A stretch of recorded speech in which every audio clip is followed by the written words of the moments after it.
want to ask you about Rachel Notley. I am shocked, actually, that she didn't resign after that loss. I listened with bated breath to her entire concession speech because I was so excited because I thought I'm going to hear her resign live on air and I get to react with all my friends, all the thousands of people watching are going to get to see just how happy I am about this. And then she just snatched it from me in one final insult.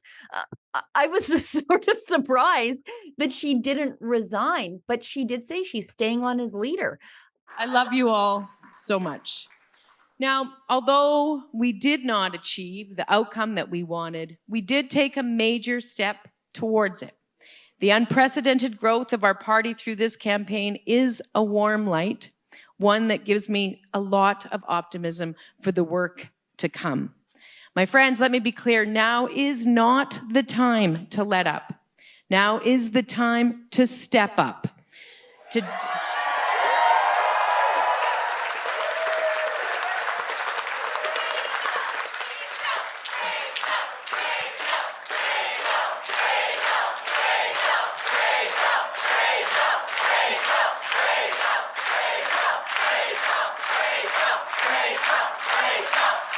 Now is the time for us to do the work that has been asked of us. It is my honor to serve as your leader, and it is my privilege to continue to serve as leader of the official opposition.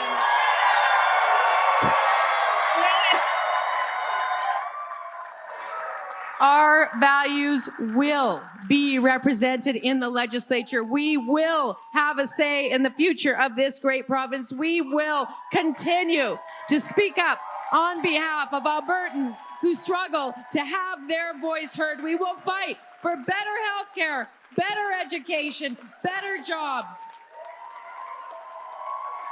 And my friends, we will be unequivocal in our demand for respect for the rule of law and an unqualified belief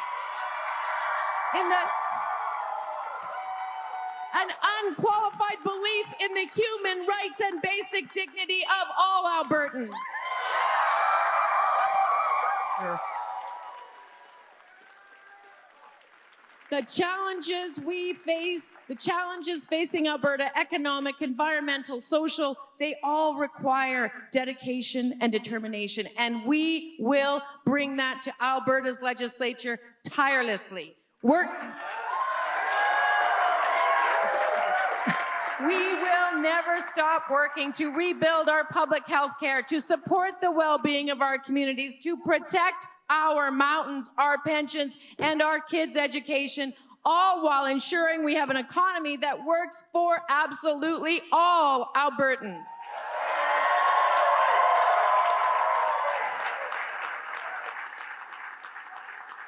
So to all Albertans, we will be your voice when this government refuses to listen.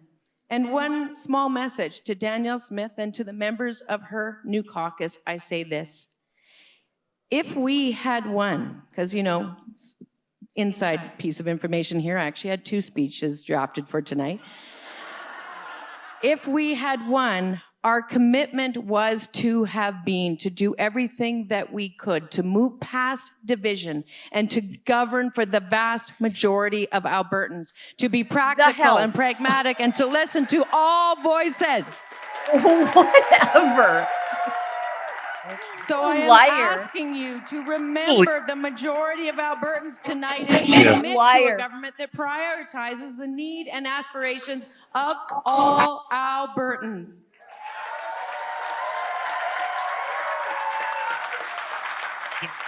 So in conclusion tonight, my friends, I just want to say I am so proud of the work that every single solitary member of our movement, of this NDP, has done over the last 4 weeks. Together, we fought passionately for a better future, and I am so very, very proud to be the leader of this party.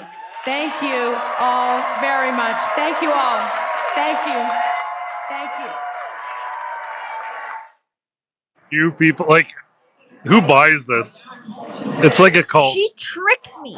She tricked me into listening to her because I thought she was going to resign. So I paid intense attention. I choked down a pickled egg. That was the first time I had a chance to eat. She comes on, ruins my pickled egg. I listen to the whole thing thinking she's going to resign, and then she doesn't resign, and then she feeds us a line of BS about how she's going to be the premier for all Albertans and move past divisions. She's the one being divisive and not speaking to all Albertans. What a load of baloney. And then to not even resign. You lost 2 back-to-back elections, sister. Move along. Let some new blood get in there. Let Shannon Phillips get in there, act crazy, and remind people why they don't like the NDP. But no, apparently not. Do you think the party's happy with that? Well, I mean, given that a lot of these ridings were close, I think both sides are kind of taking victory laps right now. The NDP shouldn't be like, I mean, I'm looking at the numbers. I'm not happy with the fact that the NDP have such a large opposition. Like that is, it makes things more difficult. So in some ways, I think both sides can claim a bit of a victory here. Like this is a strong conservative province. Jason Kenney united 2 conservative parties and won 63 seats. I mean, we've had conservative governments here for a long time. And I also think even if she were to go to her team and say, look, I should step down tonight, they're probably going to beg her not to, because I don't think they have much of a party without Rachel Notley. No offense to a lot of their more outspoken individuals that I disagree with in most, actually, if not all cases. But we end up in this situation where, yeah, the party would be it would be a quagmire without Notley at the helm. I mean, she managed to she didn't sell very well, but she went around the province wearing a blue suit and blue jeans and trying to convince everybody that she was a conservative. Now, how that sits with the party grassroots is a different question. I mean, on election night, you're not really hearing from the grassroots. You're hearing from the people that were on the campaign, the higher ups when you're making these decisions. And I think in her case, it's going to be interesting to see their first AGM back, whether or not she does get a resounding vote of confidence from her membership if they have a leadership vote. So it'll be very interesting to see how this plays out over the next 4 years. It may be possible that the federal NDP job comes open and she makes a run for it, or maybe even if there's an opening in the Liberal Party of Canada, that she does throw her hat in that ring as well. I mean, the parties are kind of not too diametrically opposite on policy, so she could probably fit one or the other. So the next 4 years, how they play out is really going to shape the 2027 election. I mean, it'll be very interesting to see whether or not she sticks it out for 4 years, or she's forced out by her party, or she decides to take a step up to the federal arena.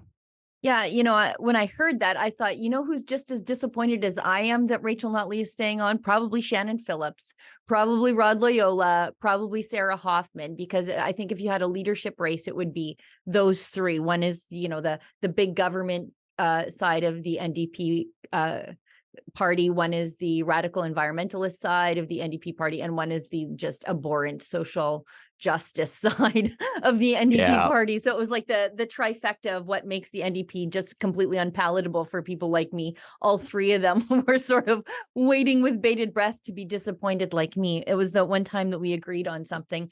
And for me, as a conservative or a member of the conservative movement that is nonpartisan conservative, I would love to see Rachel Notley run to lead the federal NDP. She checks a lot of identity boxes, and they tell me they care about those things. She's Western, she's female.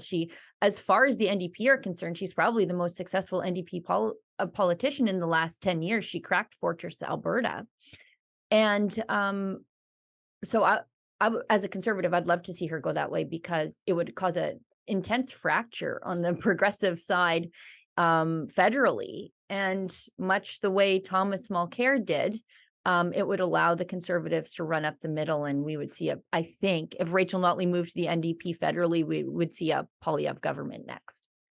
I think that's the case, but I also want to point out, like, I don't want to sound like I'm tooting her horn too much, but she does have Jack Layton vibes. She's very charismatic. Sure. She's good in front of a camera. She's good at moderating her edges. Maybe I'm just boosting her because I'm trying to, maybe she'll listen and go. Yeah. But no, she like the NDP They lost, but they didn't lose by a lot. And I think that's something that we all have to keep in mind as we head into the next 4 years, that this was not the resounding majority that we were hoping to see. That being said, in 1993, Ralph Klein had his miracle on the prairies. I think he got 45% of the vote. Daniel got 52.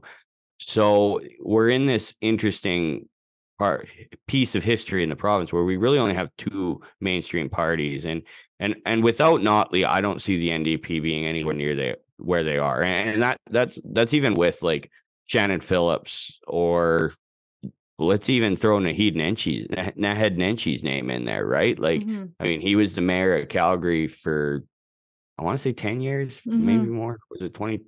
A long time, right? And he somehow managed to keep getting reelected. He claims he's purple. I don't see it, but it's one of those things where without Notley, I think the party starts to fracture. So I do understand why she didn't resign from that point of view. Yeah, there's a lot of people waiting in the wings, but do they have the ability to keep the party together? Is the infighting going to flare up? Does Rod Loyola run for leader and his communist ties get exposed in the mainstream media? I don't know. That was an excerpt from the Ezra Levant Show. I'm Ezra Levant. Every weekday, I do a monologue about the topic of the day. Then I interview a fascinating guest, either in studio or via Skype. And then I read your mail, whether it's fan mail or hate mail, which is sometimes even more interesting. This is on our premium service, though, called Rebel News Plus. Go to rebelnewsplus.com. It's $8 a month or less if you buy a whole year in advance. You get my show every weeknight, plus Sheila Gunn Reid's show every week. It's called The Gun Show. It's pretty amazing. You know, we rely on you because we do not take a dime from the government. In Canada, that makes us almost unique. So please help us out and help yourself to some great journalism at rebelnewsplus.com.